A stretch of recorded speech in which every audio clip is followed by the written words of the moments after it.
சார்பாக எங்கள் இயக்கத்தின் தலைவர் பி.டி. செல்வகுமார் சார் அவர்கள் சார்பாக வருக வருக என அன்போடு வரவேற்கிறோம்.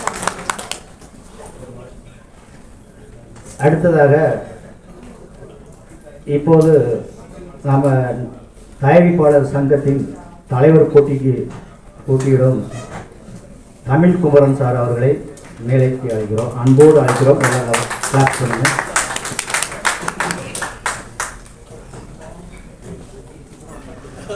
அடுத்தபடியாக தயாரிப்பாளர் சங்க தேர்தலில் தற்போது பொருளாளர் பதவிக்கு போட்டியிடும் திரு விடியல் ராஜு சார் அவர்களை மேடைக்கு அழைக்கிறோம். விடியல் ராஜு சார்.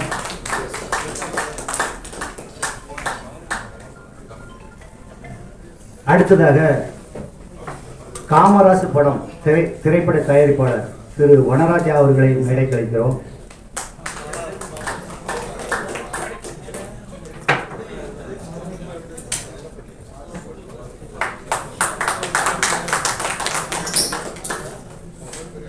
அடுத்ததாக நெல்லை மாவட்ட திமுக அயலக அணி பொறுப்பாளர் திரு ஜோசப் சந்திரன் அவர்களை அன்போடு மேடைக்கு அழைக்கிறோம்.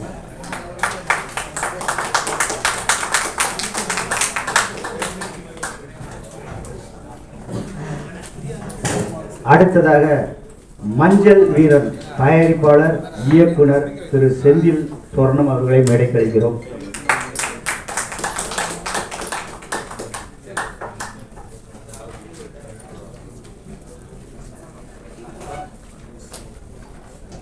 அடுத்ததாக இயக்குனர் தயாரிப்பாளர்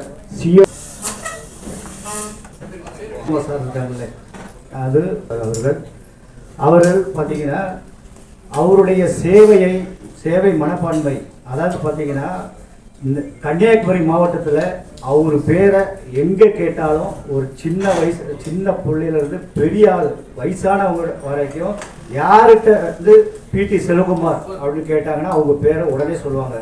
ஏன்னா ஒரு சாமானியன், அதாவது பார்த்தீங்கன்னா இந்த நேரத்தில் நான் ஒரு சில நான் இதை கடமைப்பட்டிருக்கேன். அது பி.டி. செல்வகுமார் சார் அவர்கள் பார்த்தீங்கன்னா ஒரு சாதாரண ஒரு எழுத்தாளராக, ஒரு ஜெமினி பத்திரிகையில் சாதாரண ஒரு எழுத்தாளராக தான் உள்ளே வந்தார். அதுக்கப்புறம் பார்த்தீங்கன்னா ஒரு பிஆர்ஓ, அதுக்கப்புறம் திரைப்பட தயாரிப்பாளர், திரைப்பட இயக்குனர், அப்புறம் அது இல்லாமல் பார்த்தீங்கன்னா மொத்தம் வந்து திரைப்படம் எடுக்கிறது ரொம்ப ஈஸி, அதை ரிலீஸ் பண்ணுறதுக்கு ரொம்ப கஷ்டங்க. 100 படம் சிக்கலான படங்கள்ல எல்லாத்தையுமே ரிலீஸ் பண்ணி கொடுத்துருக்காரு. உண்மையிலே அது ஒரு பெரிய விஷயம். திரைப்படத்துக்கு, நம்ம திரைப்பட துறையத்துக்கு அவரு கிடைக்க ஒரு பெரிய பொக்கிஷம். அது இல்லாம அவரு வந்து பாத்தீங்கன்னா எல்லாருமே சமூக சேவை செய்யறாங்க.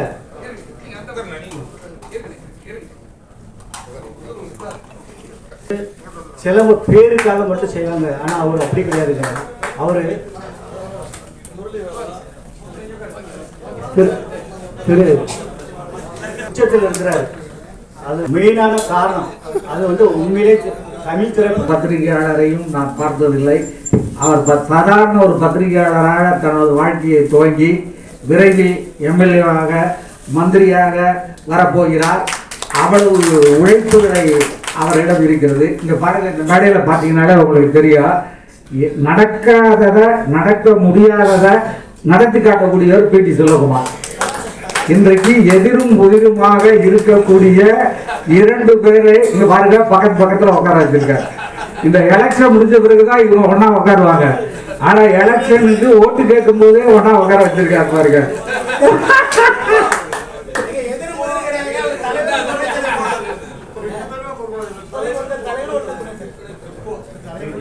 இல்ல இப்ப வந்து எலெக்ஷன் நிக்கிறது 2 பேரும் தலைவர்கள் இல்லையா, அதுதான் சொல்றேன். பாருங்க, அந்த 2 பேரையுமே ஒண்ணாக்கிட்டார். இப்படி வந்து பி.டி. செல்வகுமார் மாதிரி ஒரு மிகப்பெரிய ஒரு திறமைசாலியை பார்க்க முடியாது. நான் தான் வந்து பி.டி. செல்வகுமாரை விஜய் அப்பாவை பார்க்கறதுக்கு அனுப்பிச்சு வச்சேன். பிஆர்ஓவா சேர்றதுக்கு கிளாமர் கிருஷ்ணமூர்த்தி இருந்தாரு, அவர் வேலையை விட்டு போயிட்டாரு. அடுத்து வேறு ஆள் தேடிட்டு இருக்கும்போது நான் தான் அனுப்பிச்சு வச்சேன்.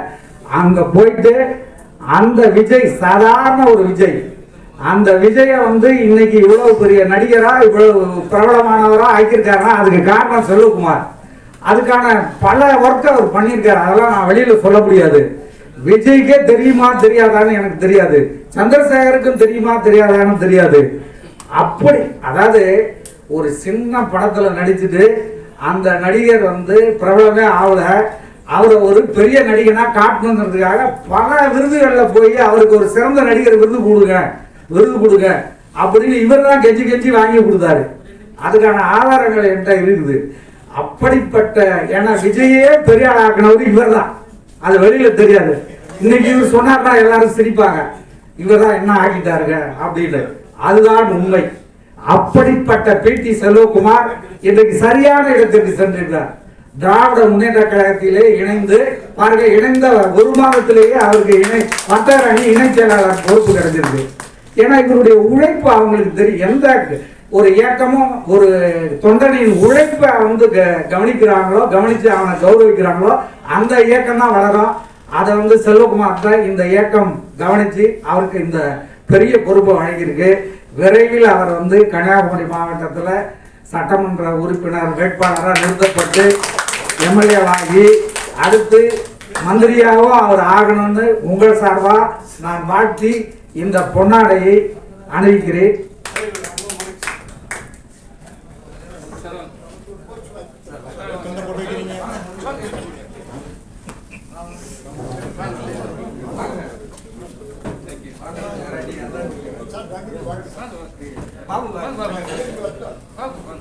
சார் மேல போங்க சார், பாபு சார் மேல போங்க.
ராஜா சார் திரும்ப அப்படியே ராஜா சார்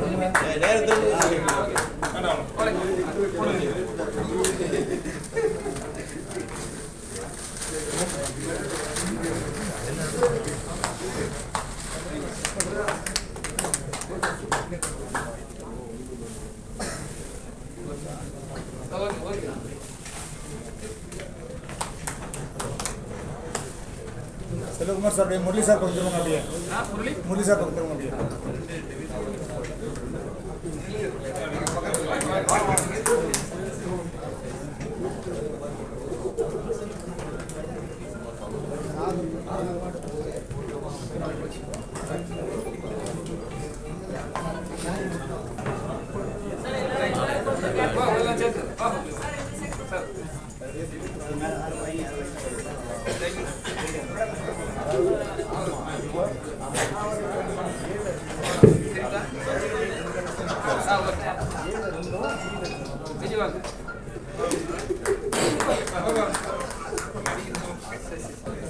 மாநில துணை செயலாளர் துணைத் தலைவர் நந்தகுமார் சார் அவர்கள் பேசுவார்கள். நிதானமும் குழப்பத்தில் அமைதியும் தோல்வியில் பொறுமையும் வெற்றியில் தன்னடக்கமும் துன்பத்தில் தைரியமும் வாழ்க்கையை இனிதாக்கும். இந்த அனைத்து குணாதிசயங்களும் ஒரு சேர கொண்டிருக்கும் நமது கலப்பை மக்கள் இயக்கத்தின் தலைவர் பி.டி. செல்வகுமார் அவர்களை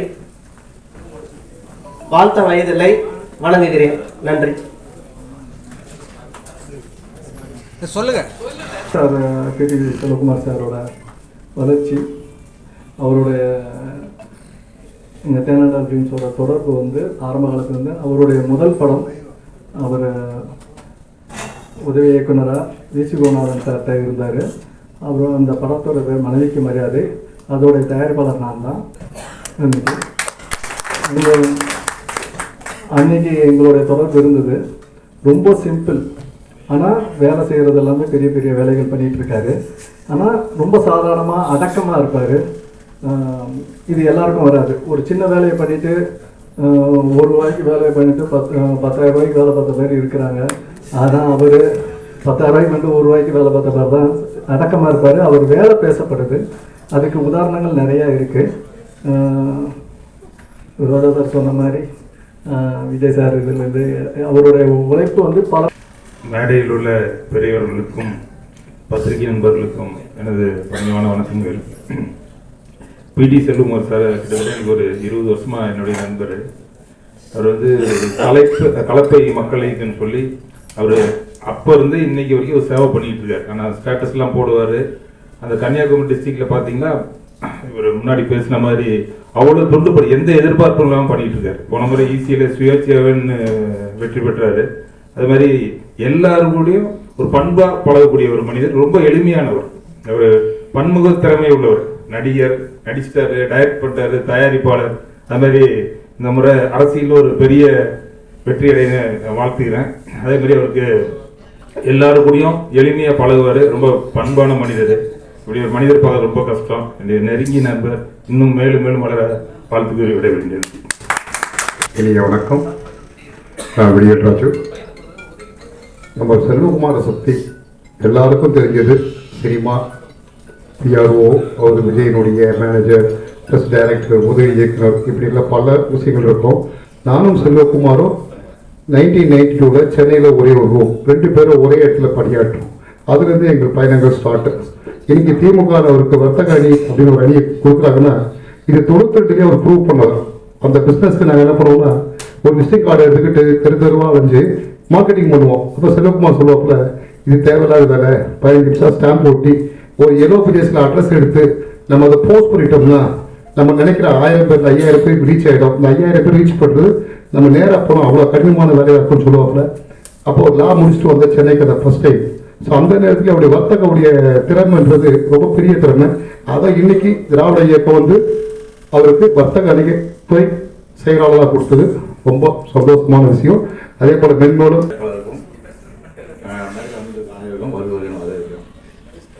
செல்வகுமார் சார் நான் ஃப்ரெண்ட்ஸுன்றது வந்து எப்படி சொல்கிறதுன்னா ஒரே ஒரு விஷயம் சொல்கிறேன்.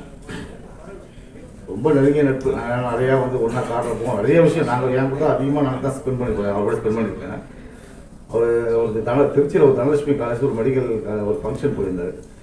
போயிருக்கும்போது அவர் திடீர்னு பார்த்தீங்கன்னா ஹார்ட் ப்ராப்ளம் ஆகி அங்கே ஹாஸ்பிட்டல் அட்மிட். அப்போ கேள்விப்பட்ட உடனே எனக்கு தலை சுற்றி நான் வந்து படுத்துட்டேன். அன்றைக்கி எப்போ நான் ஹாஸ்பிட்டல் அட்மிட் அன்றைக்கி தான் எனக்கு ப்ரெஷர் வந்துச்சு. உண்மை நிஜம் பொய்யில் உண்மை இது. அந்தளவுக்கு ஒரு மிக மிக நெருங்கிய நண்பர் அவர் எனக்கு. அதே மாதிரி நான் 7 படம் பண்ணியிருக்கேன். அதில் வல்லக்கோட்டையும் கந்தக்கோட்டை அவர் டிசைன் பண்ண ப்ராஜெக்ட் தான். 2மே மிகப்பெரிய லாபம் எனக்கு. அவர் வந்து கடுமையாக உழைப்பாக இருக்கிறது எல்லாமே சொல்லுவாங்க. அதை விட வந்து ரொம்ப ஒருத்தர் லாயராக ஒர்க் பண்ணுவார். லாயர்னா ஒரு இடத்துல இருந்தாங்கன்னா அந்த இடத்துல வந்து அவங்க வந்து பெருமையாக பெரிய அளவு பேசப்படணும், பெரிய அளவு வரணுன்றதை வந்து ரொம்ப துடிப்பாக வேலை செய்வார். அதுக்காக ராத்திரி பகலும் பார்க்க மாட்டார். ஒரு விஷயத்தை எடுத்தாருன்னா அது முடிக்கிற வரைக்கும் தூங்க மாட்டார். அந்த மாதிரி ஒரு மிகப்பெரிய ஒரு சிறந்த ஒரு மனிதர். அவர் மென்மேலும் வளர்ந்து இந்த சமூகத்துக்கு நல்ல பயனுள்ளதாக இருப்பார்னு சொல்லி வாழ்க்கை விளைவுக்கு நன்றி. அனைவருக்கும் பிடி செல்வகுமார் சாருக்கும் எனக்குமான இதில் வந்து நான் அவரோட ரொம்ப வயசில் சொன்னேன். பட் ஆனால் நான் ஆரம்பத்தில் அடக்கத்தை பீஸால் பண்ணும்போது எனக்கு அவர் ஃபோன் பண்ணி வாழ்ந்தார். எனக்கு முதல்ல ஃபோன் பண்ண முதல் 2-3 நண்பர்கள் அவர் ஒருத்தர்.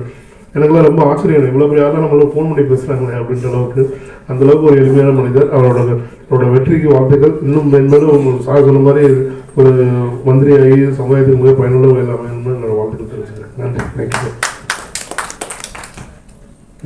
அமர்ந்திருக்கின்ற தமிழ் திரைப்பட தயாரிப்பாளர் சங்க தலைவர் முரளி ராமநாராயணன் அவர்களே, துணைத் தலைவர் தமிழ்குமாரன் அவர்களே மற்றும் விடியல்ராஜ் அவர்களே, ராஜா அவர்களே மற்றும் இங்கு அடிக்கடி முருகன் அவர்களே மற்றும் மேடையில் அமர்ந்திருக்கின்ற சிவி குமார், அன்பு அண்ணன் பிடி செல்வகுமார் அவர்களே மற்றும் இங்கு அன்பு அண்ணன் பிடி செல்வகுமார் அவருடைய அவதாரத்தை காணப்போக காத்திருக்கின்ற அன்பு தோழர்களே, உங்கள் ஒவ்வொருவரையும் வரவேற்று மகிழ்கிறேன்.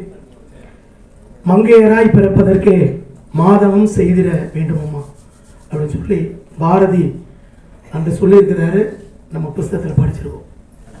நான் உண்மை என்னன்னா, ஒரு திரைப்பட தயாரிப்பாளராக பிறப்பதற்கு மாதவம் செய்திட வேண்டுமம்மா, இல்லைன்னா தயாரிப்பாளராக பிறக்க முடியாது. ஏன்னா அந்த காலத்தில் பாரதி ஏன் சொன்னான்னா, அத்தனை துன்பங்களையும் துயரங்களையும் தாங்குவது பெண்.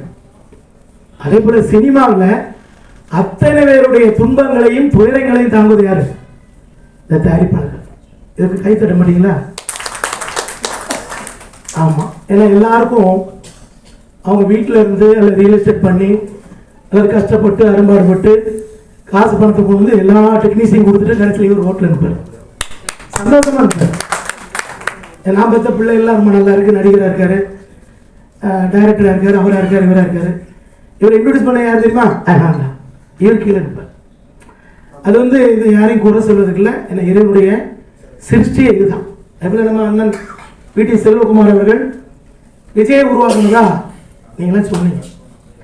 விஜய் தான் உருவாக்குனாரு, அல்லது விஜய் அவங்க அப்பா தான் உருவாக்குனாரு அப்படின்னு சொல்லி எல்லாரும் நினச்சிட்டு இருக்காங்க.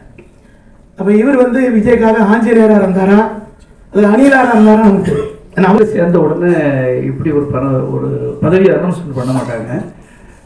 ஏதோ நீங்கள் ஒரு மிராக்கிள் ஏதோ நடந்திருக்குது, ஏதோ உங்கள் உழைப்பு அவங்களுக்கு தெரிஞ்சிருக்கு, நாங்கள் உங்கள் வீட்டுக்கு வரணும்னு நிறைய பேர் இதில் என் நண்பர்களுக்கு இருக்கிறவங்க, என் கிளாஸ்மேட்ஸ், அது வந்து நிறைய பேர் என் பத்திரிகை நண்பர்கள் துறராம சித்திரம் முதல் நிறைய பேர் என்கிட்ட கேட்டதும், அப்போ சரி அவங்கள ஒரு நல்ல இடத்துல வச்சு நம்ம மீட் பண்ணால், ஒரே இடத்துல வச்சு மீட் பண்ணால் நல்லா இருக்குங்கிறதுக்காக அந்த ஏற்பாடு. இதில் வேறு எந்த பந்தாவோ அதுக்கு இல்லை. என் நண்பர்கள் என் கூட பயணப்பட்டவர்கள், பத்திரிகை நண்பர்கள். நம்ம இந்த இடத்துக்கு இருக்கிறோம்னா அதுக்கு காரணம் நானும் ஒரு பத்திரிகையாளர் இருந்தது தான். அது எல்லாரும் பேரையும் நான் சொல்லணும். இங்கே இருக்கிறவங்க அத்தனை பேர், இப்போ வனராஜா அண்ணன் முதல் முரளி சார், அவங்க அப்பா வந்து எனக்கு அவ்வளவு ஹெல்ப் பண்ணியிருக்காரு.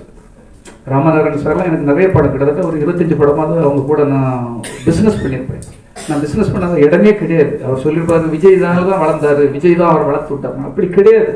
எல்லாரும் அப்படி ஒரு மாயையில் வாழ்கிறாங்க. மாயையில் தான் அந்த உலகமே தப்பான வழிக்கு போயிட்டு இருக்கு. ஒவ்வொருத்தருக்கும் உழைப்பு இல்லை. என் கூட இருந்த 15 பேர் எங்கே இருக்காங்கன்னு கேளுங்க. அப்போ என் உழைப்பு அவமானப்படுத்துகிற போல இருக்கு. நிறைய பேர் கமெண்ட்ல போடும்போது கண்ணீர் தான் வரேன். அவர் இல்லைன்னா இவர் எப்படி, நான் இல்லைன்னா அவர் எப்படின்னு தான் நான் கொஸ்டின் கேட்பேன். ஆல்மா தூக்கிட்டு போனது தொடராமச்சனுக்கு தெரியும், பெரிய அண்ணா படம் எடுத்திருக்கிற அண்ணன் இவருக்கு தெரியும். ஆனால் அதை யாராவது சொல்றாங்களா கமெண்ட்ல? ஏதோ நான் திடீர்னு ஒரு பணத்துக்கு ஆசைப்பட்டு ஒரு கட்சி என்ன ஏன் இங்கே தூர குப்பை தொட்டி மாதிரி தூக்கி போட்டுட்டீங்களே, நான் எங்க போறது? ஒரு சூப்பர் ஸ்டாரை உருவாக்குறது வரை உன்னை பற்றி ஒரு மைனஸ் எங்கேயாவது வந்ததா? அதுவரை நான் காப்பாற்ற தான் நினைச்சது கூடாது. ஏதாவது ஒரு மைனஸ் உங்க குடும்பம் பிரிஞ்சுதா? உங்க குடும்பத்தை கட்டி காத்தோம். நான் இருந்ததோட உங்க குடும்பம் பிரிஞ்சுதா? உண்மையாக தானே உழைச்சோம்.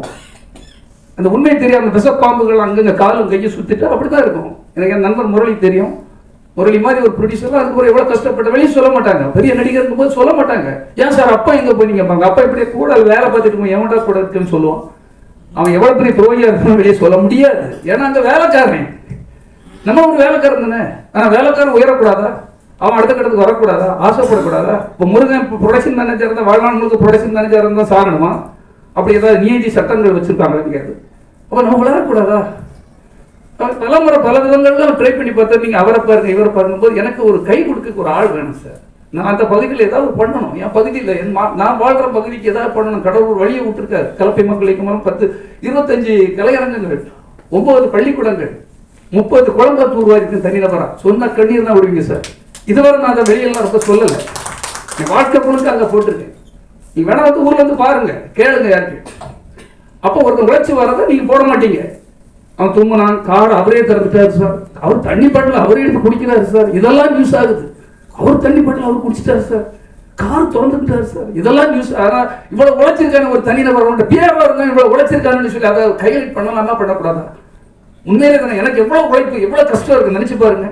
சும்மா வரும் பணம் தினம் ரண வேதனை ரத்த வேதனை பண்ணி என் ஒய்ஃபு இவ்வளவு ஆபரேஷன் பண்ண பிறகு போகக்கூடாது.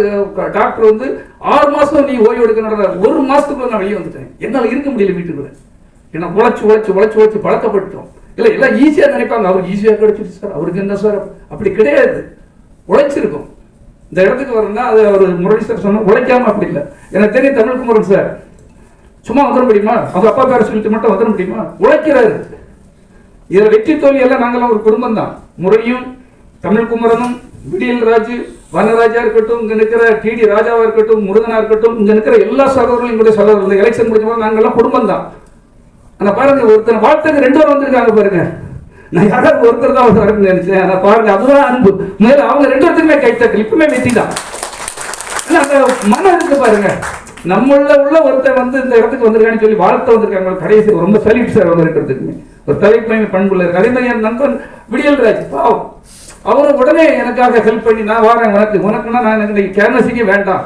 அதே சி குமார் சார் நிறைய நல்ல படங்கள் எடுத்தவர். அதாவது இது ஒரு வேற்றுமைக்கு ஒரு இடமே கிடையாது சார். இங்க நல்ல நண்பர்களாக வந்திருக்காங்க, எலெக்ஷன் இருக்கிறவங்களாம் இருக்காங்க. எல்லாரும் பேரும் என்னால் சொல்ல முடியல. நிறைய குடும்பங்களா வந்திருக்காங்க. எல்லாரையும் நினைச்சு எனக்கு சந்தோஷமா இருக்கு. இது எதுக்காக சொல்றேன்னா சார், மனவேதனைகள் நிறைய வலிகள் இருக்கும் சார். வெளியே சொல்ல முடியாது. எப்படி வெளியே சொல்ல முடியும்? எத்தனை துயரங்கள், எத்தனை துரோகங்கள், எத்தனை அவமானங்கள். அவர் சொன்னது உண்மைதான். துறையமைச்சருக்கு அவருக்கு எல்லாருக்கும் அவார்டு கொடுக்கிறேனே, விஜய்க்கு கொடுங்க. நான் சொன்னது உண்மைதான். ஏன்னா முதல்ல ஆரம்பத்தில் நீங்க ஒன்று உச்சத்துல இருந்து சாடி வரலங்க. என் மேல இருந்து ஆகாய கங்கையில இருந்தா குதிச்சு வந்தீங்க. அப்போ நீ ஒரு மேடையில பேசும்போது கூட நான் உச்சத்துக்கு வந்துட்டேன், ஏட்டா இல்லாத பணமா, அது மிரட்டல் மாதிரியே இருக்கு பேச்சுகள்லாம். எவ்வளவு கஷ்டம் தெரியுமா சார்? அவங்க அப்பா பால் வாங்க கஷ்டப்பட்டிருக்காரு சார். ஒரு வீட்டை வச்சவங்க அப்படி மிரண்டு போயிட்டார் சார். முதல் படம் தோல்வி, வீட்டை வித்துருக்காங்க. அப்ப நீ பட்ட கஷ்டத்தை பற்றியே சொல்ல மாட்டேங்கிற. எனக்கு இப்படிலாம் என் கூட வந்து உழைச்சாங்கிறத பற்றி எங்கேயுமே சொல்ல மாட்டேன். குறை சொல்றதுக்காக இல்ல, பக்குவப்படணும். உன்னை பற்றி தும்மனாங்க, அது பண்ணாங்க, நாங்க நியூஸ் கொடுத்தோம் இல்லையா? நல்லதெல்லாம் உனக்கு பற்றி வந்தது இல்லையா? நீ செய்யற தவறை பற்றி வரணும். தப்பு பண்ணக்கூடாதுங்கிறதுக்காக சொல்லப்படுகிறது. இது வந்து அவரை குறை சொல்வதற்காக, அவர்கிட்ட வந்துட்டாங்கிறதுக்காக இல்லை. அவர் வரட்டும், அவர் எந்த இடத்துக்கும் போட்டோம். ஆனா நாங்களும் களத்தில் இருக்கிறோம். கண்டிப்பாக எல்லோருக்கும் உரிமை இருக்கு. இது ஜனநாயக நாடு, டெமோக்ரஸி. யார் தப்பு பண்ணாலும் தப்பு பண்றவங்க கூட வாழணுங்கிறது அவசியம் கிடையாது. அதனால யாருக்கு என்ன பிடிச்சிருக்கோ அதை தான் செய்ய முடியும். அவங்க உரிமையில தலையிட முடியாது. ஆனால் நீங்க சரியாக பயணப்படவில்லை என்றால் களத்தில் நாங்களும் இறங்கி போராடுவோம் என்றுதான் உண்மை. இதுக்கு சண்டைக்கு சச்சரவுகள் இல்லை. எனக்கும் உரிமை இருக்கிறது. நானும் இந்த நாட்டினுடைய ஒரு பிரஜை. இந்த நாட்டில் உள்ள எல்லா அதிகாரமும் எனக்கு இருக்கு. எப்படி வனராஜாவுக்கு இருக்கோ அதே போல எல்லாருக்கும் இருக்கு. இங்க கிளாஸ்மேட் ஜோசப் சந்திரன் வந்திருக்கான். முதல் படம் பண்றாங்க பந்தா பரமசிவம். என்கிட்ட ரொம்ப கஷ்டம். ஒரு பிஆர் எப்படி பண்ண முடியும்? வந்த உடனே 10 லட்சம் ரூபாய் எடுத்து போடுறான். அவங்க வெளிநாட்டுல இருக்கிறான். அப்போ அவ்வளோதான் அனுப்பி கிண்டல் பண்ணியிருக்காங்க. ஏன்னா நீ போய் இப்படி 10 லட்சம் ரூபா பேட்டி சொல்லுமா, சினிமாக்காரன் நம்பி போடுறீ அப்படின்னு. இல்லை, அவன் சொல்லியிருக்கான் பாருங்க வார்த்தை. செல்வகுமாரை பற்றி எனக்கு தெரியும். நானும் 6 வயசுல இருந்து ஒன்னா வளர்ந்தாரு. ஒரே கிளாஸ்மேட். ஒன்னா. இது எதுக்கு தெரியும்னா சொல்றான், வந்திருக்கான் மேடையில். நாங்கள் 2 ஒன்னா படிச்சு வளர்ந்துருக்கோம், ஒன்னா இருக்கோம். அவனை பற்றி எனக்கு தெரியும். செல்வகுமார் தோக்க மாட்டான். அப்படி அவன் தோத்தா கூட நானும் தோத்துட்டு போறடா. அப்ப அந்த லாஸ்ட் தான். ஆனா இன்னைக்கு மேடையில் வந்து இருக்கிறான், எனக்கு ஒன்று வந்து இருக்கிறான். அதுதான் நம்மளும் அவனை விட்டு கொடுக்க மாட்டோம், அவனும் இன்னும் விட்டு கொடுக்க மாட்டான். அதே போல தான் இருக்கிறவங்க மேடையில் இருக்கட்டும், விடியல் ராஜா இருக்கட்டும், CV Kumar sir, Murali sir இருக்காருல, இவ்வளவு வேலை இருக்குன்னு நீங்க நினைச்சு பாருங்க. தமிழ்குமாரனுக்கு எவ்வளவு வேலை இருக்கும். ஆனால் அந்த வேலைகளை விட்டீங்கன்னா பெரிய ஒரு எலெக்ஷன் சந்திக்கிறாங்க. அதை விட்டுட்டுலாம் வராங்க பாருங்க. உண்மையிலே அவங்களுக்கு எனக்கு மனசார பாராட்ட கடமைப்பட்டிருக்கிறேன். அதே போல தம்பி கடலூர்ல இருந்து வந்திருக்காரு. அவர் ஒரு பெரிய எனக்கு உங்களை ஒரு 2 வாரம் தான் வாழ்த்தி பேசணும்னு சொன்னாரு. கண்டிப்பா வாங்க சார். என் நண்பன் சிஎன் ராஜா, முருகன் சார், அடி தேடின்னு சொல்லுவாங்கப்பா. அவர் நல்ல படம் எடுத்திருக்காரு, நடிகை ஒரு படம் எடுத்திருக்காரு. எப்போ பார்த்தாலும் அடி தேடின்னு ஏதோ அடித்தடி முருகன் சொல்லிடுறாங்க. அதே மாதிரி சிஎன் ராஜா ஒரு பொதுநலம் கருதி ஒரு நல்ல படம் எடுத்த டைரக்டர். என்னுடைய கூட இருக்கிற அன்னையிலேருந்து கலப்பை மக்கள் இயக்கத்துக்கு துணைத் தலைவர் அவர் தான். ஒரு லைன்ஸ் கிளப், பெரிய மெடிக்கல் ஸ்டோர் வச்சிருக்கிறாரு. கண்ணாடியில் போடுறதுல ஆப்டிக்கல் கடை வச்சிருக்காரு. ஆனால் இன்னைக்கு வர ஒரு பணி பாருங்க பின்னால்தான் இருப்பார். அதுதான் அந்த பணி. நம்ம பிடி செல்வகுமார் அவர் வளரணும். வளர வளர ஒரு நாள் கூட பொறாமப்பட்டே கிடையாது. இப்படி எனக்கு 10 பேர் இருக்கிறதுனால பத்திரிக்கை பாலன் சொல்லியே ஆகணும். பாலன்லாம் எத்தனை பத்திரிகை எல்லாருக்கும் பிடிக்காது இல்லையா? இப்ப என் வளர்ச்சி எல்லா பத்திரிகையாளர்களும் பிடிக்குமா? என் வளர்ச்சி என் கூட இருந்தவங்களுக்கே பிடிக்காதனாலதான் யாரு இன்கம் டாக்ஸ்ல போட்டு விட்டதே என் கூட இருந்தவன். எங்க ரைட்ல நான் கூட தவிச்சு சாப்பிட்டோம் அப்படின்ட்டு இதோட அவனை சோழியை முடிச்சிடலான்ட்டு. உண்மை சார். ரைடு முடிஞ்சப்பறம் என் வீட்டுல ஒண்ணு இல்லை, புலி படம் நாளைக்கு ரிலீஸ் இப்ப ரைடு. இப்ப சொல்லக்கூடாது, மறைக்கணும், எதுவுமே வெளியே தெரியும் அப்படிலாம் கிடையாது. என் குமரல் தெரியணும். எப்படி சார் இந்த ஒரு படத்துல நம்ம அடுத்த கட்டத்துக்கு போயிடலாம்? கடவுளே வழி தந்துட்டே. பத்திரிகையாளனா கஷ்டப்பட்டேன். இப்போ எம்ஐடி வண்டியில போனேன், எவ்வளவு அசிங்கத்தை படுத்தேன். ஒவ்வொரு ஆபீஸ்ல போய் விளம்பரம் கேட்க போயிருப்பேன். இவ்வளவு அசிங்கத்தெல்லாம் தாண்டி ஒரு பெரிய படம் கிடைச்சிருச்சு, இதோட நம்ம வாழ்க்கை செட்டில் ஆயிடும் அப்படின்னு நினைச்சிட்டு இருக்கும்போது கூட இருக்க சகனிகள் குள்ளநெறிகள் ரகம் பிடி செல்வகுமார் எப்படி அவருக்கு மட்டும் படம் எடுத்தா எப்படி இவ்வளவு பெரிய படம் எடுக்க போட்டு விட்டதே கூட அங்க கூட இருக்கிற ஒரு 10 பேர் வேலை பார்க்குறவங்க. இதை நான் சொல்லலை சார். நைட்டு அந்த ஆட்கள்லாம் கண்ணீர் விட்டு என் வீட்டில் ஒன்றுமே இல்லை, என் வீட்டெல்லாம் பார்த்துட்டு கண்ணீர் விட்டுட்டு டீ குடிச்சிட்டு சொல்கிறாங்க, கவனமாக இருக்கு சார். உங்களை பற்றி போட்டு விட்டதே உங்கள் ஆஃபீஸில் உள்ளவங்க தான், விஜய் கூட இருக்கவங்க தான்.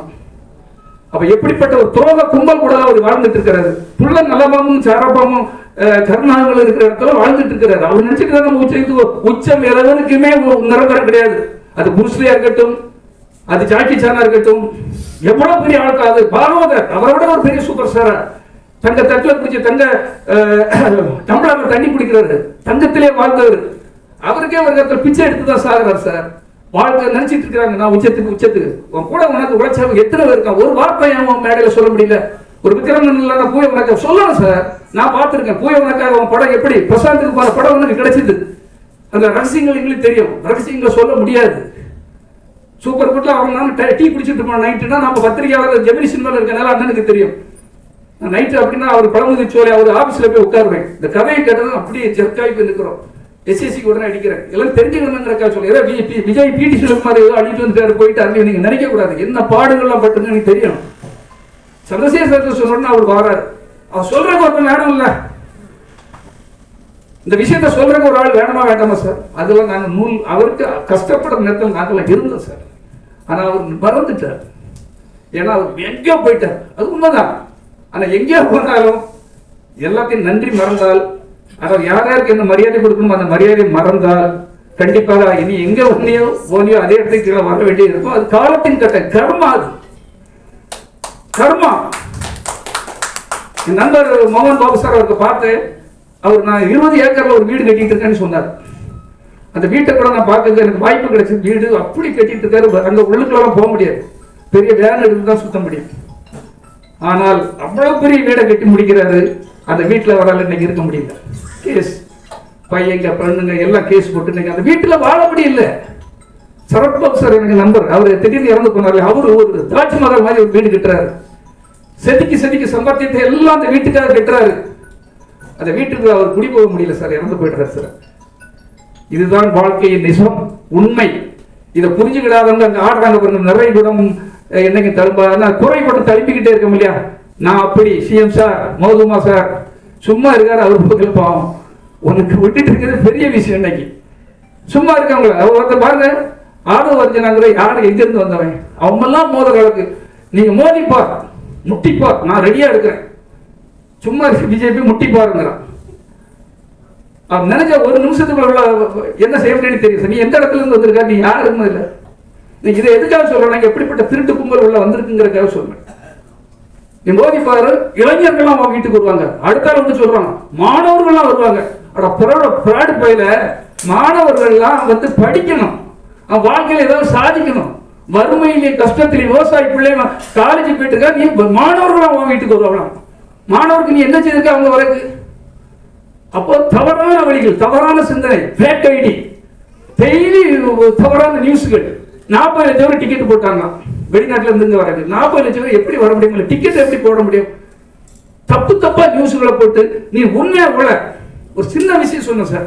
எதுக்குன்னா இது எனக்கு ஒரு நல்ல வாய்ப்பு. அப்ப இருந்ததுனால சார் கன்னியாகுமரி இது செங்கல்பட்டுல இருந்து கன்னியாகுமரி வரை நம்ம பண்ண முடியும். அவ்வளவு ஆறுகளையும் சுத்தம் பண்ணுவோம் சார். அவ்வளவு குளங்களையும் இந்த கடைநடை மடைகள்லாம் full of NSS national service பண்றவங்க சமூக ஆர்வலர்கள் நம்ம தொண்டர்கள் வச்சு பண்ணலாம் சார். பண்ணிடலாம். மொத்தம் 12 கோடி தான் பட்ஜெட். செயல்படுத்தும் சார். எவனுக்கு அது காது கேட்கல. நீ செயலே பண்ண மாட்ட. ஒரு விவசாயிகள்கிட்ட நல்ல பேர் எடுத்துக்கல, நீர் ஆரோக்கியத்தை பாதுகாத்துக்கலாம். திட்டங்கள் கொடுக்கீங்க இருக்கிற செய்ய முடியும் சார். ஆனா அதை செய்ய மாட்டான். சும்மா வந்துடுவேன், நான் வந்து அதை பண்ணிடுவேன் இதை பண்ணிடுவேன். என்ன பண்ணிடுவேன்? இன்னைக்கு வரை என்ன செய்திருக்கீங்க? 42 பேர் செத்த எப்படி அடிச்சு 100 மைல் ஸ்பீட்ல ஓடுறீங்க, அவ்வளவுதான் தெரியும். நானா இருந்து சொல்லியிருக்கேன் சார், இதே வார்த்தை சொன்னேன் சார். அங்கே நில்லுங்க சார். உசுறு என்ன தேடி வந்தவன் ஒரு உயிர் போனாலும் உயிர் பெறணும் நமக்குலாம். அங்க நின்று அந்த உயிரை காப்பாற்ற அத்தனை ஒரு நின்றோம். பைக்கை போ காடை இதை போட்டுட்டு 42 இறந்த பிறகு எவன் சொல்றீங்க கேட்க மாட்டேங்குது ஓடுறாரு. நான் அந்த இடத்துல இருந்திருப்போம்னா, நான் மேனேஜரா இருந்திருப்போம்னா சார் நின்றுப்போம். உயிர் என் மசிற்கு சமன் சொல்லுங்க சார். என் தமிழினம், என்னை தேடி வந்த என் ரசிகர்கள், என் தொண்டர்கள், அவர்கள் உயிருக்கு முன்னால் என் உயிர் அது உயிரே இல்லை அப்படின்னு சொல்லிட்டாங்க. இருங்க சார், ஒரு ரூமை போட்டுருவாங்க இருப்பான் சார். நான் சொல்லியிருப்பேன் சார், அதுதான் நிஜம். அப்படிதான் இருக்கணும். நீங்க எங்க போனீங்கன்னே தெரியாது. ஆனா நான் அந்த தமிழர்களுக்கு ஒரு பிரச்சனைனா நான் நிற்பேன். ஒருத்தன் போடுறான் நீ கிழிப்பா அப்படின்ட்டு ஒருத்தன் போட்டிருக்கான். இது ஒரு நீங்க அதை பார்த்துருப்பீங்க, ஒரு வீடியோ தனித்தனியாக போடுறாங்க இல்லையா? அதெல்லாம் இதில் எதுக்கு சொல்றேன்னா சார், செய்யாததெல்லாம் சொல்லக்கூடாது. நீ ஏதாவது செய்து காட்டு, ஒரு 10 பேரை வாழ வச்சு காட்டு. நான் என்கிட்ட 25 பேரை வாழ வச்சிருக்கேன் சார், இந்த ஒரு 100 பேரை வாழ வச்சிருப்போம் சார். அத்தனை பேரும் பேரோட வேணா சொல்றேன். நான் பிஆர்ஓ தான் சார், விஜய் மாதிரி பெரிய ஆளு கிடையாது, ஆனால் வாழ வைத்திருக்கிறேன். நீங்க வேணா எங்க ஊர்ல அவ்வளவு ஒரு லிஸ்டையும் சொல்றேன். நந்தகுமாருக்கு தெரியும், இப்ப பேசுற சிவகார்த்திக்கு தெரியும். எதே ஒரு 10 பேரை வாழ வைங்க சார், 10 பேரை உயர்த்துங்க சார். இப்ப எம்ஜிஆர் ஒரு உதாரணம் சொன்னா, எம்ஜிஆருக்கும் இப்படிதான் பிரச்சனை வந்து, எம்ஜிஆர் நீயும் ஒண்ணா 2.5 வயசுல அப்பா இழந்தவன், அனாதையா வந்து நின்றவன், தெருத்தவா அலைஞ்சவன். அனாதை மட்டும் இல்ல சார், கஞ்சிக்கு சாப்பாட்டுக்கு வழி இல்லாம பிச்சை எடுத்திருக்கிறாரு. ஒரு பிச்சையை படிச்சாதான் தெரியும், உழைச்சிருக்காரு சார். நாடக நடிகரா 10 வருஷம், ஜூனியர் ஆர்டிஸ்டா, சும்மா ராமர் வேடல அம்பு விடுறதுலாம் அதெல்லாம் பார்த்துக்க படங்கள்ல. எவ்வளவு வேதனை, எவ்வளவு கஷ்டங்கள். எத்தனை ஒரு வீட்டுல சமையல் பண்ண ஒரு ஆளு சொல்றாங்க, அம்மா மிஸ் இன்னைக்கு 3 ஹோட்டல் வச்சு கொடுத்துருக்காரு சார். சமையல் காரணம் கூட அவனுக்கு வாழ்க்கைக்கு என்ன தேவை, டிரைவருக்கு என்ன தேவை, கூட இருந்த அடியாளுக்கு என்ன தேவை எனக்கு தெரியும். சத்யபாமா அவர் பேர் என்ன, ஜேபிஆர். எத்தனை காலேஜ் வச்சிருக்காங்க, அது தலைவன். கூட இருக்கவன் அழகு கடை, கூட இருக்கவன் துரத்தி விட்டு அவன் மேல பழிய போட்டு அசிங்கப்படுத்தி தப்பு பண்ண கூட நல்ல தலைவன் என்ன சார் செய்வான், அவனை மன்னித்து விடுவான் சார். மன்னித்து இப்படி பண்ணாத இல்ல, அவனை கௌரவமா வெளியே தள்ளுவான். பாருங்க ஒரு பையன், இப்ப எதுக்காக எவ்வளவு பேசுறேன்னா, அவர் கூட 15 வருஷமா இருக்கிறான் சார், செல்வமணி ஒரு பையன், நீங்க பார்த்துருப்பீங்க. உதவியார கொடை பிடிக்கிறது, ஜூஸ் கொடுக்கறது, தண்ணி கொடுக்கறது, அவருக்கு ஒண்ணு போய் காலை கழுவி விடுறது, அத்தனை உதவிகளையும் செய்த ஒரு பையன் அவரை வேலையை விட்டு தூக்கிட்டீங்க. ஏதோ பிரச்சனை எல்லாருக்கும் வரும் சார், எல்லாரும் தப்பு பண்ணுவோம். தப்பு பண்ணாம இருக்குங்க நம்ம ராமரோ ஸ்ரீராமரோ காந்தியடிகளோ கிடையாது. தவறுகளை சரி பண்ணி கொடுக்கணும் சார், அதான் தலைவர். இப்போ அந்த பையன் வந்து நீங்க நடு ரோட்ல இருந்துக்கா, வேலையை விட்டு தூக்கிட்டீங்க, அவனுக்கு ஏதாவது செய்யலாம்ல. நீ உச்சத்துல இருக்கிறான், எங்க இருக்கிய உச்சத்துல இருக்கீங்க, கோடிகள் பல கோடி, 250 கோடிங்க, 300 கோடிங்க இருக்கீங்க. ஏன் அவனுக்கு ஒரு 5-10 லட்சம் கொடுக்கல என்ன சார் இருக்கு? அதுதானே தலைவன். உங்கள்கிட்ட இருக்கு, இல்லாம நீ கொடுக்க வேண்டாம், நான் கொடுக்குறேன். அந்த பாவம் அங்கதான் வந்திருக்கான், ஆபரேஷன் பண்ணிட்டு அவனால முடியாம எவ்வளோ லெட்டர்ஸ் இதுவும் கொடுத்துருக்கான். நான் திரும்ப அவன்கிட்ட கேட்டப்ப அவர் உதவியை கேட்டுப்பாரு, தரலாம் வாங்க அப்படின்னு சொன்னேன். என்னுடைய முதல் தவணையாக அந்த பையன் ஒரு அவருடைய உதவியாளர் கூட பிடிச்சு அவனுக்கு செல்வம், நீ பார்த்திருப்பீங்க யூடியூப்ல எல்லாம். அவருக்கு இந்த நேரத்தில் என்னுடைய உதவியாக 50,000 பொழுது கையில் கொடுக்க நான் கடமைப்பட்டிருக்கேன், கையில் கொடுக்கிறேன், உங்கள் முன்னிலையில் கொடுக்கிறேன். எல்லாம் முன்ன தெரியணும் சார், அதுக்கப்புறம் மக்கள் முடிவு பண்ணட்டும். இந்த விஷயம் மக்களுக்கு தெரியணுங்கிறதுக்காக தான் உதவி செய். அவன் அவமானப்பட்டு கேவலப்பட்டு இருக்கான், இன்னைக்கு செத்து சூசைட் பண்ற அட்டன் பண்ணிருக்கான் சார். அதனாலதான் நான் அவருக்கு இந்த உதவியை இந்த மேடையில் வைத்து செய்கிறேன். அது மட்டுமல்ல, சிவராஜன் என் நண்பன் டைரக்டர் அவர் எழுப்புங்க, அவருடைய அடுத்த படத்தில் அவருக்கு ப்ரொடக்ஷன் அந்த வேலையை கொடுக்கிறதும் ஏற்பாடு பண்ணியிருக்கேன். என்னால முடிஞ்சது அவசரம் செய்ய முடியும். நான் இருக்கிற கன்னியாகுமரியில தான், ஆனால் இங்கு உள்ள வேலையும் செய்வேன் என்பதற்கு ஒரு முன்னுதாரணமாக அவருக்கு ஒரு உதவியும் செய்து அடுத்த படத்துக்கும் அவருக்கு அந்த வாய்ப்பை வாங்கி கொடுத்திருக்கிறேன். செல்வம் அவர்களை மேடைக்கு வருமாறு அன்போடு அழைக்கிறேன். ஒரு பாவம் சார், அவரு 15 வருஷமா உழைச்சிருக்காரு. எஸ்.எஸ். சந்திரசேகர் 25 வருஷமா உழைச்சிருக்காரு. நான் இவ்வளோ பெரிய ஆள் கிடையாது, ஒரு சாதாரண ப்ரொடக்ஷன் அசிஸ்டன்ட். ஆனால் என்னையும் மதித்து இந்த அளவுக்கு என்னை கொண்டு வந்திருக்கான என் கண் கலங்குது. உண்மையிலேயே நான் அவரை இப்போ எந்த நேரத்தில் நான் தெய்வம் மாதிரி மதிக்கிறேன். பி.டி. செல்வகுமார் சார், அவர் தேவா படத்தில் வந்து எனக்கு அவரை தெரியும். உங்கள் ஊடகத்துக்கும் பத்திரிகை நண்பர்களுக்கும் இங்கே வந்திருக்கிற ப்ரொடியூசர் அனைத்து பேருக்கும் மற்றும் இருக்கிறவங்க அனைவருக்கும் என்னுடைய மீண்டும் பணிவான வணக்கத்தை செய்கிறேன். சார் எனக்கு நல்லா தெரியும், 40 வருஷமாக சினிமாவில் இருக்கேன். வீட்டுக்கு கடையில் சாரையும் எனக்கு தெரியும். இந்த பழைய அது விஜயகாந்த் சாருடைய சுப்பையா அண்ணனுக்கும் எனக்கு நல்லாவே தெரியும். நான் இந்த அளவுக்கு துணிஞ்சு இங்கே நின்று பேசுகிறேன்னா, மீடியாவுக்கு என்னை வெளியில் கொண்டு வீட்டிலேயே முடங்கி வைக்காத சொல்லும் போய் அவரை உதவி கேளுன்னு சொன்னார். எத்தனையோ முறை அவரை போய் பார்த்து கெஞ்சி, நான் என் வீடு ரொம்ப கஷ்டமாக இருக்குது சார். நான் இப்பவும் சொல்றேன் சார், மீடியாவில் எதுவும் பிட்டா போடாதீங்க. அவரை பற்றி நான் தப்பா, நீங்க இங்க வேணா இவ்வளவு வேணா உங்கள்கிட்ட பணம் இருக்கு, ஏமாத்துறதுக்கு திறமை இருக்குங்கிறதுக்காக யாரும் வேணாலும் ஏமாத்தலாம். மேல ஒருத்தங்கிட்ட இருந்து நீங்க தப்பிக்கவே முடியாதுங்கிறத மட்டும் நான் மீண்டும் ஒரு முறை சொல்லிக் கொள்கிறேன். விஜய் சார்,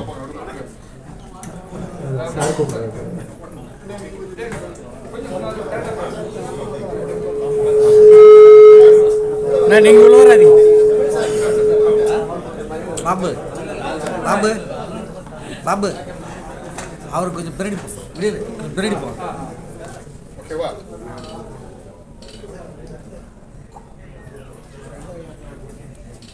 ஓகேவா போட்டோ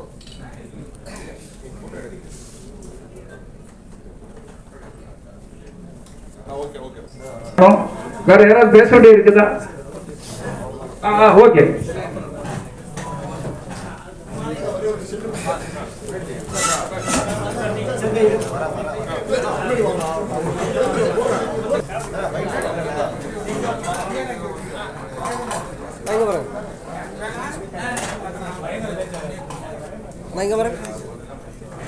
என்னை வந்து சின்ன வயசுலேருந்து பார்த்துட்டு என்னுடைய படங்களை சப்ஸ்கிரைப் பண்ணி வந்து மிகப்பெரிய ஒரு உதவி செய்கிற ஒரு மன